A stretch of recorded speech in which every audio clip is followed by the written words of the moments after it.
Salom, men Selena. Men bu yerda o'zimning go'zallik sirlari haqidagi ikkinchi videoimni olyapman va men sizlarga o'zimning kechki bazmlar uchun obrazimni ko'rsataman.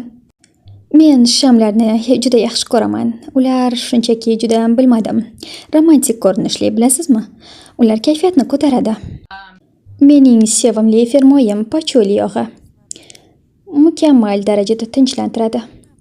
Odatda men uni bu yerga surtaman. Bilagimga. Endi men bodring ko'z niqobini olaman. Sephora. Singlimda bulardan 18 ta bor. Hozir u oilamizda go'zallik mutaxassisi. U 8 yoshda, lekin allaqachon mendan ham zamonaviy. Har qanday ishni olib tashlash uchun men bu yoqimli patchilarni qo'yib chiqaman. Patchi для глаз. Shu vaqtda tachi namlovchi sivırtka surtaman. Sivaratka. Mening sevimlilarimdan biri. Pardoz qilishimdan oldin albatta yuzimni yuvaman. Aks holda asabiylashishni boshlayman. Men paxtadek toza yuzga bo'yanishim kerak. Paxtadek toza, qandaydir juda dabdabali. Keyin kamchiliklarni yopish uchun primer qo'llayman. Primer. Mana eng muhim narsa. Men bir kun ham sevimli qo'shig'imni eshitmay yasholmayman. Tan olishim kerak, bu men uchun juda muhim. Shuning uchun hozir raqsli tanaffus bo'ladi.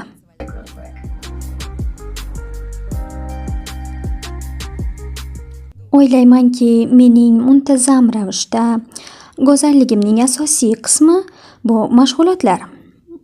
O'ylaymanki, bu qanchalik og'riqli bo'lmasin, bu menga ruhiy, albatta jismonan ham yordam beradi.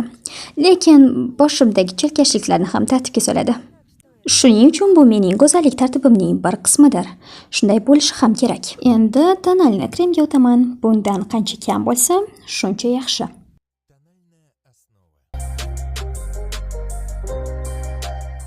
Tonalni kremni qo'llaganimda kist bilan dumaloq harakatlar qilaman.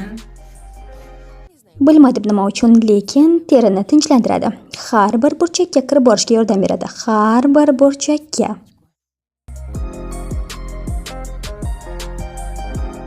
Yoshligimda men juda bo'rttirib makiyaj qilishni yoqtirardim. Juda yorqin ranglar bilan. Tonalni krem haqida esa men uni juda ham ko'p surtardim va bu qiziqarli edi. Menga bu shunchaki yoqardi. Yoshim katta bo'lgandan so'ng qancha kam bo'lsa shuncha yaxshi ekanligini tushundim. Men o'zimni juda ham chiroyli his qilaman, kam pardoz bilan ham. Pardoz qilish umuman kerak emas. Sen shundoq ham chiroylisan. Tonalni bilan davom ettiramiz. Ozgina yana surtaman. Toshmalar chiqsa, yolg'on gapirmayman. Tish pastasini surtaman. Negadir 17 yoshimda o'zimni u bilan qutqarardim va bu layfhak o'xshagan. Mayli, endi konsilerga o'tamiz. Bu mening sevimlilarimdan biri. Axir men har kuni faqat konsilernikini surtib chiqishim mumkin. Muammoli joylarimga o'ta kam miqdorda surtib yoki ko'proq miqdorda surtishim mumkin. Axir bu pardoz sahna uchun. Konsiler. Buni sizga juda ham ko'rsatkim kelyapti. Ko'rib turganingizdek, bu qosh uchun mumli pudra. Endi chiqaraman va mana kistочка. O'rtasidan ochaman, unda esa shotochka. Haqiqatan juda yoqimli. Men xursandman. Qora ranglisini ozroq ko'proq olaman. Ancha vaqtdan beri men faqat shu usulda qoshimni bo'yashni bilaman.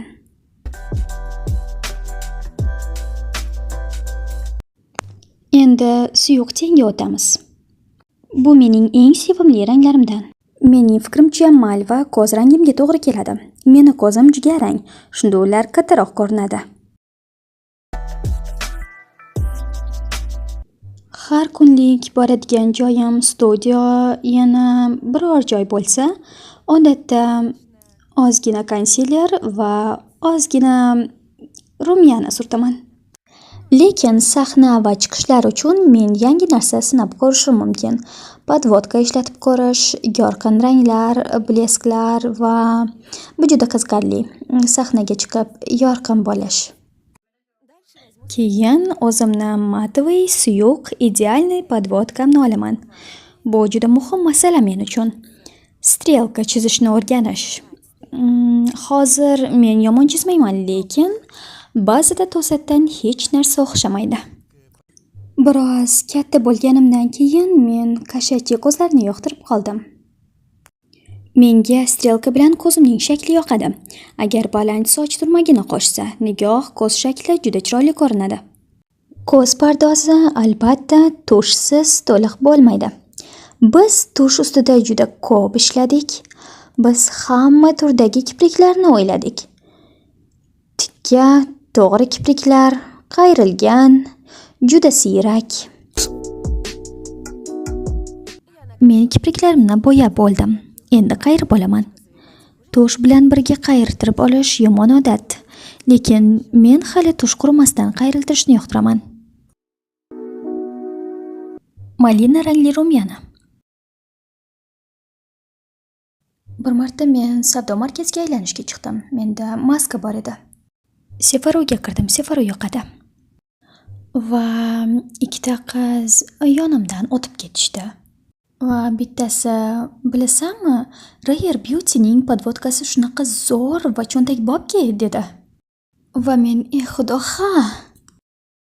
Axir bu eng samimiy ta'rif edi. Men yonida ekanligim ularning xayolida ham yo'q edi. Lekin men baxtli edim o'z brendim haqida eshitganimdan. Keyin men bronzer surtaman.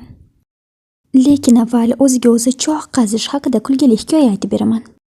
Men Balmetda yurgan edim, unga tayyorlangan edim. Va biz ozroq rang qo'shishga qaror qildik. Shuning uchun men sarg'ish rangdagi losyonni surtdim. U juda silliq va juda chiroyli ko'rindi, lekin kech bo'lishi bilan u qorayib ketaveribdi, lekin men sezmabman. Va men Balmetga keldim. Eng nufuzli, eng chiroyli bal. Men yuribman, o'zimni chiroyli ko'rsatishga harakat qilyapman. Va men internetda o'zimni rasmimni ko'rdim o'tirganimdan keyin. Sap-sariq yuz bilan. Men o'yladim, bu judayam dahshat va meni nimadir qilishadi. Men охранникka meni videoga olishini so'radim. Meni xayolimga birinchi kelgan narsa u yerdan yo'qolib ketish. Va men mashinaga qarab yugura boshladim. Mashinaga o'tish uchun hamma yo'llardan to'xtamasdan o'tdim. Bu videoni internetga qo'ydim. Balmetdagi rasmimga shunday munosabat bildirganimni yozib qo'ydim. Shunday ekan, bronzerni haddan oshirib yubormaslik kerak. Men bunday ko'p olmayman. Menga yoqadi quyoshdan tabiiy qizargandek bo'lib ko'rinish. Men quyoshda ko'p yurishni yomon ko'raman, lekin bunga o'zini sabablari bor. Menda valchanka, shuning uchun quyoshda ko'p yurish to'g'ri qaror emas. Va men bronzerni ma'qul ko'raman. Suyuq highlighter Positive Light. Bu mening eng yoqtirgan rangim. Buni tanlaganimning sababi bu ozgina pushti rangga o'xshaydi va tilla rang notalarni ham yoqtiraman. Highlighter.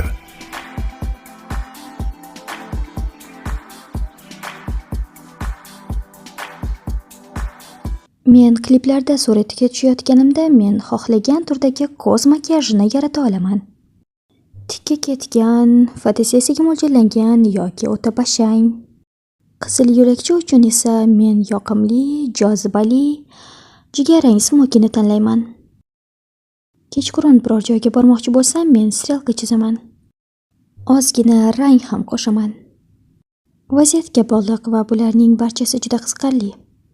Biz do'stlarimiz bilan qachonki birga bo'lsak, ko'p o'ynaymiz va biz bir-birimizga yaxshi bo'lishga harakat qilamiz.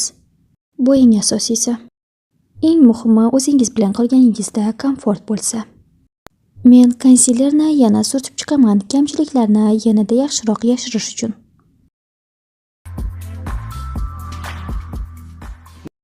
Lab uchun matовый krem. Помада. Malva rangli blesk. Блеск для губ. Qovoqlarimga yana ozroq rang qo'shishim kerak deb o'ylayman. Жидкие тени.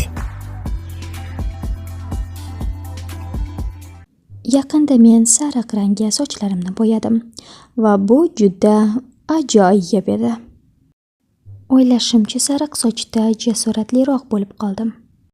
Sariq sochli Selena hali qaytib keladi. Men sizlarga va'da beraman. Mening to'rttasi birda spreyim. Shu bilan tugadi. Bu mening oqshom bazmi uchun ko'rinishim. Endi uchrashuvga chiqish kerak, hazillashdim. Demak, ko'rishguncha. Go'zallik sirlarida yana ko'rishguncha. Sizlarga yoqdi degan umiddaman. Kuningiz xayrli o'tsin.